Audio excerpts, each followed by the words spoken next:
All right, here we are, hole 5, guys.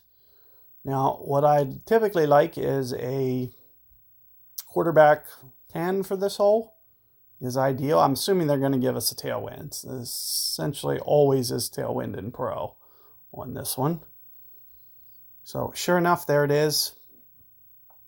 Now, what a lot of times what I'll do towards my weekend round is I may pull out a berserker for this one. If I want to ensure that I get to the other side, get it into the position, and don't have to overpower too much. What I'm probably going to do with this is I'm just going to kind of go full throttle on a Titan. And if executed well, you know, it winds up perfect on the other side. And that's more or less what I'm going to try to do. But one of the things to keep in mind is, you know, especially towards your weekend, you can tone this down a little bit and go berserker, and you won't need to go quite as hard. So you'll see that I'm going to have to go full blast here. Another thing that, you know, maybe it would be good if you had like an origin ball or something. You have something like that, it's going to make this a lot easier. So what I'm going to have to do is essentially just full throttle this and just hope that it's enough, more so than anything. Because I'm kind of like pushing my limits a little bit.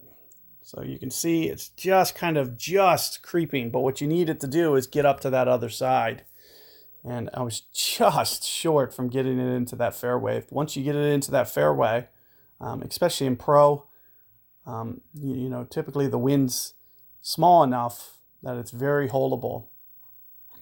And, you know, as I mentioned, with origin ball, berserker ball, it's going to be much more guaranteed that you can curl it over there. As you can see, I had plenty of curl to be able to get it over there. Ideally, like I said, if I would have had a QB 10 and would have had the extra 5, you know, bar and a half of topspin, it would have been up there probably 30 yards from the 30 yards from the hole. So that's all the difference in the world on that shot. With that being said, though, you know, this is still going to be holeable. So let's see what we can do. Thinking 5-ish, 4-ish per ring, somewhere in there. Off the fairway, 4-ish per ring.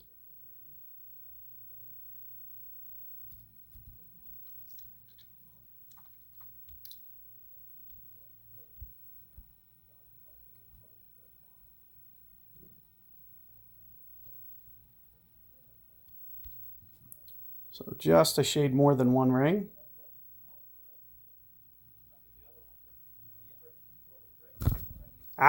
So missed the perfect ball. It's essentially no chance. But with the perfect ball, you know, it's still very good chance, very good angle for you to make that shot. So hopefully you guys are able to get it. Good luck with that hole. Keep that berserker tip in mind, like I mentioned. You know, especially if you have the balls to waste, just go ahead and do it. You know, it's going to be a good opportunity for you to be able to easily get it over onto the other side. Just keep in mind when you're curling like that, super hard curl, you need to play away from the edge just a little bit. So you can see with the way that I was aiming that I'm not playing very tight on the rough edge because I know that the curl is going to make it land much more left than what the wind direction is pointing. So, you know, if I play too aggressively to where it looks like, oh, well, it's just going to barely land on the fairway. No, I'm playing like 3 rings in. 4 rings in, and then I know that that curl is going to make it carry much closer within 1 to 2 rings of the edge. So do keep that tip in mind. Good luck, and see you guys on the next one.